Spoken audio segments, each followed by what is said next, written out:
For many, the family dinner table is considered a sacred ritual. Even for individuals whom it may not have been customary to eat at a dinner table, has likely still witnessed countless instances of this age-old custom depicted on film. Since the beginning of movies, filmmakers have used the dinner table as a setting to forward the narrative, depict character and family dynamics, and manufacture a specific mood and atmosphere. You are bound to recognize some of these dinner table scenes used in American films over the past 60 years.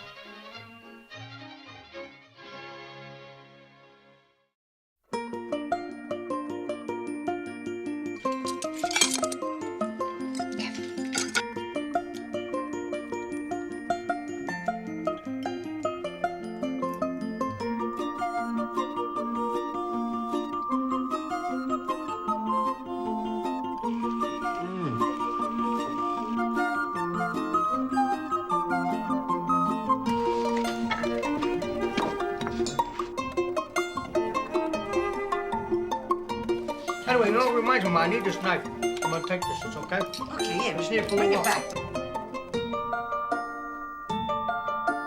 Oh, I'm having such a wonderful time.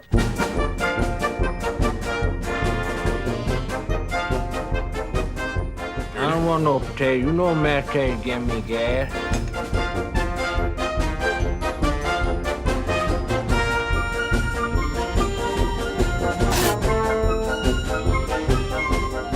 Come here and kiss your mother before you go. Come here. Come on, Mom, make it fast. Whoa, whoa, whoa! Look at it roll! Now we can watch Jackie Gleason while we eat. There he is! Tom Brady! I'd rather die drunk, broke at 34 and have people at a dinner table talk about me than live to be rich and sober at 90 and nobody remembered what it was. I added peas. Yeah, peas. Yeah, it's the green. Last meter, see how loud it gets on that one. You don't.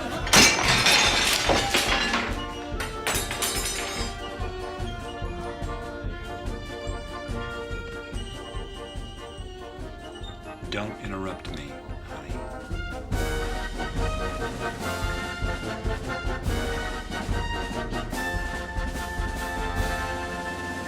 Dear Lord, thank you for this Thanksgiving holiday, and for letting us white people kill all the Indians and steal their tribal lands and stuff ourselves like pigs, even though... Oh, dear God. Thank you. You are such a good God to us, a kind and gentle and accommodating. I just want to take time to say thank you for my family, my two beautiful, handsome, striking sons, Walker and Texas Ranger, or TR, as we call him. And of course, my red-hot smoking wife, Carly, who's a stone-cold fox. Who, if you were to rate her ass on 100, it would easily be a 94.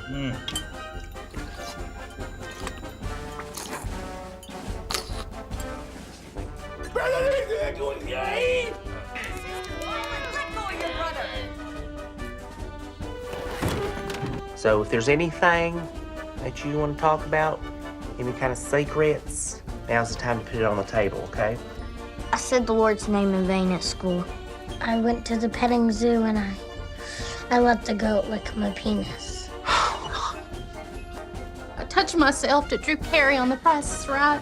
God. Okay, that's enough. Stop, please. Oh, now, see what you made me do? God damn it. As was probably evident in these examples, dinner table scenes are frequently used to create dramatic tension, such as in Tony Kaye's American History X, released in 1998. See this? That means not welcome. Or to create an environment for humor. You have a very gentle face and a very erotic physique. You're correct. Yes. That's a very good observation. She is your wife? Nope, that's my wife. In my country, they would go crazy. Oh my. For these two, not so much. Scenes are also frequently designed in direct homage, using visuals and themes that are reminiscent of previous movies. What almost every dinner table scene has in common is that they individually are also used to develop characterization, express important exposition. You know, I think that R2 unit we bought might have been stolen. What makes you think that? Well, I stumbled across a recording while I was cleaning him. He says he belongs to someone called Obi-Wan Kenobi. And raise ideological issues. These socio-political issues may include gender roles in the establishment of patriarchal order. Now, don't bother Al. She won't be able to follow you. She's only had a 4th grade education. Sexuality. You fell in love with the boy? Yes, I did. Very much so. That's silly. You're right. It was silly. It was very, very silly. There's another word for it. Class position.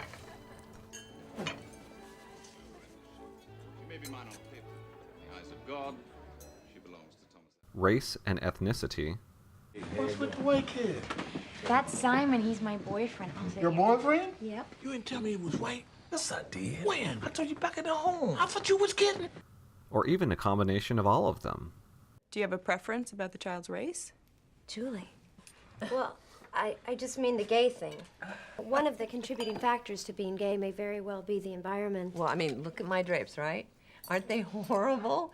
There's absolutely no way it was this environment. Filmmakers can deconstruct these elements of ideology in an effective and condensed manner, as there are few places more natural to include this type of dense dialogue in topical conversations than the dinner table. Hey, I'm here. I'm queer. Get used to it. Just to make it easier for the child. That's enough! A competent director does not rely solely on discourse when crafting their scenes, as the visuals are often just as important as what is said. Through mise-en-scene, filmmakers frequently manipulate spectators and encourage emotions that might not be as genuine in a setting outside of a dinner table. I've tried saying Okay, so try again. Release yourself. Oh, release you mean? Yeah, fine. Release me. Just say it. Don't you ever raise your voice at me. I am your mother. Do you understand? If you could have just said, I'm sorry, or faced up to what happened, maybe then we could do something with this. But you can't take responsibility for anything. Because nobody admits anything they've done. Thomas Bazooka, director of The Family Stone, speaking about his use of production design and set dressings to visually characterize spaces on screen, said, "We just see the house in which they grew up. And this is a home that this family has lived in and raised 5 kids in over the course of 30 years. You know, it's magnets on the refrigerator and phone books, and it's, you know, the 5th layer of stuff that makes it real."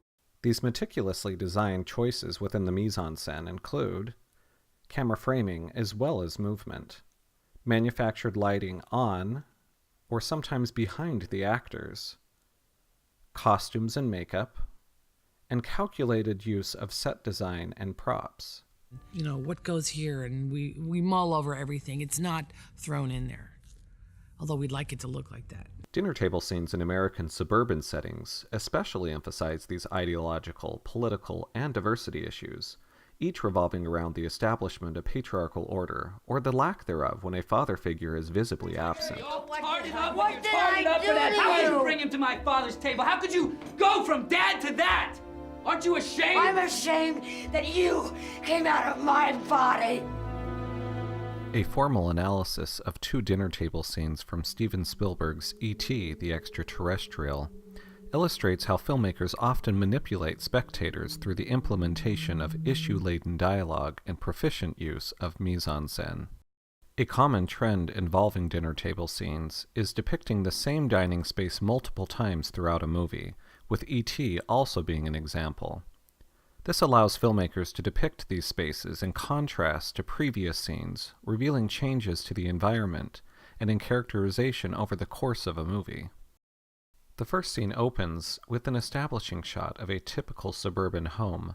However, it is depicted in very harsh lighting, with dense fog that creates an ominous atmosphere, as if something is abnormal within the house. Oh, great.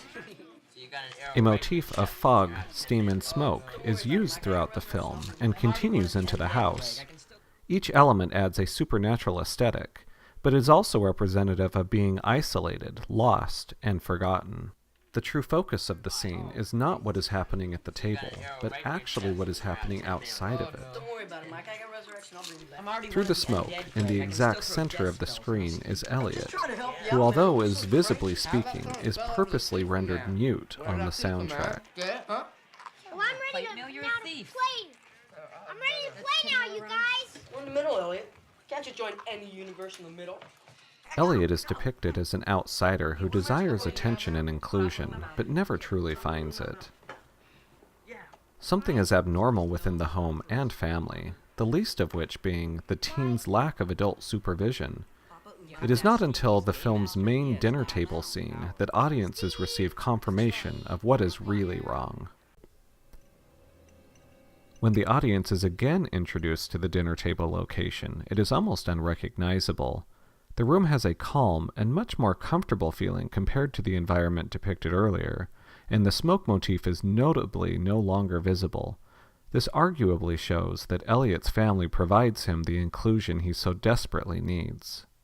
In the background is a more formal dining room table, which may raise the question of why it is not being used instead of a more cramped kitchen table. What are you going as for Halloween? I'm not going to stupid Halloween. Why don't you go as a goblin? Shut up. An establishing shot of an oddly shaped triangular table provides the viewer a glimpse of Elliot's family, which includes his mother, Mary, and brother Michael, sitting together facing him, with Elliot's sister Gertie relegated to the third side of the triangle. It's not that we don't believe you, honey. Well, it was real, I swear. The table itself is quite inviting and well lit, but the rest of the house appears rather dark and unpleasant, as if something is still wrong within the home. Despite sitting with his family, Elliot is despondent, still looking like an outsider as he sulks into his seat. Each new shot and angle makes Elliot appear small, insignificant, and often isolated, similar to the first dinner table scene analyzed. Visually, he often appears as if he is on the witness stand, rather than sitting at the family's table. Each member of the family seems to be playing a role, as Elliot is questioned about the authenticity of the creature he claims to have seen. Mary seemingly takes on the sympathetic defense attorney. Not that we don't believe you, honey. All we're trying to say is maybe you just probably imagined it. I couldn't have imagined it. While Michael takes on the more patriarchal role of judge and prosecutor, with Gertie as the jury, as she amusingly announces which option was most likely true. Maybe it was an iguana. You know how they say there are alligators in the sewers? Alligators in the sewers. Maybe it was a pervert or deformed kid or A something. deformed kid. Maybe an elf or a leprechaun. It was nothing like that, penis breath! Elliot! Sit down. Mary throughout the scene has visibly been lost in her own thoughts, letting Michael sarcastically take on the role of parental responsibility. The mother's reaction to Elliot's remark encapsulates her aloof parenting style, also seen throughout the rest of the film. Dad would believe me. Spielberg's longtime film editor Michael Kahn then cuts back for the third time to the same establishing shot of the table. The shot's mise-en-scene has been meticulously designed to encourage spectators' attention towards the large, open void directly in the middle of the frame. Noticeable parallel lines on the breadbasket cloth and focused lighting also subliminally draws attention to this opening, as well as the scene's main ideological issue. Maybe you ought to call your father and tell him about it. The dialogue at last reveals what the spectators had probably been wondering for the entire film, but that the mise-en-scene had repeatedly suggested. I can't. He's in Mexico with Sally.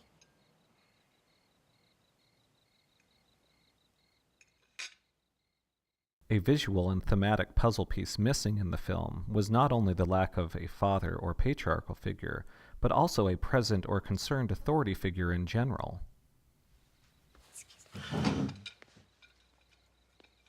This triangular visual also demonstrates their isolation from each other. The blocking and framing had visualized Michael within the parental role, sitting alongside his mother, but the scene and film clearly demonstrate that he is not capable of fulfilling such a responsibility. I'm gonna kill you. If you ever see it again, whatever it is, don't touch it. Just call me and we'll have somebody come and take it away. Like the dog catcher? But they'll give it a lobotomy or do experiments on it or something. It's your turn to do the dishes, fellas. I set and cleared. I set and cleared. I did breakfast. I did breakfast. What's the matter, Mom?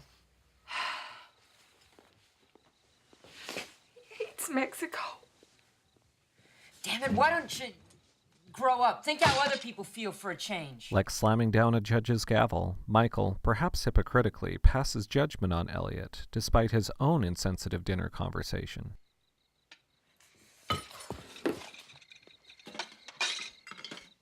The smoke that once appeared to be missing from the house returns as Elliot looks longingly into the sky. The steam serves as a reminder of just how isolated and misunderstood Elliot is, even with his family. But what is it that Elliot truly needs? A friend? A father? Both? Emphasis on the ramifications of divorce or patriarchal abandonment is especially prevalent within director Steven Spielberg's oeuvre. His concentration on this theme is most notable in Close Encounters of the Third Kind, Hook, War of the Worlds, and the Indiana Jones series, but appears in more minor terms throughout much of his filmography. Spielberg's interest in the topic of divorce likely comes from his own upbringing, where he suffered through the pain of his own parents' divorce and what he saw as his father's abandonment. A report from the psychology department at the University of Illinois argues, quote, "In families headed by a single parent, we found that mealtimes contained more disruptions and also spent more time controlling behavior," end quote. The study argues that having two parents, but specifically a patriarch, is important psychologically to family harmony. The film E.T. the Extra-Terrestrial also stresses this ideological principle, promoting the nuclear family and family values. These scenes are just two examples of how dinner table scenes can raise ideological issues, such as the lack of a patriarchal figure, and visually emphasize these issues and the narrative through the mise-en-scene. As the movie concludes, the fog present within the mise-en-scene throughout the film dissipates, making way for a clear sky. E.T. has found his family, and through it all, Elliot has too.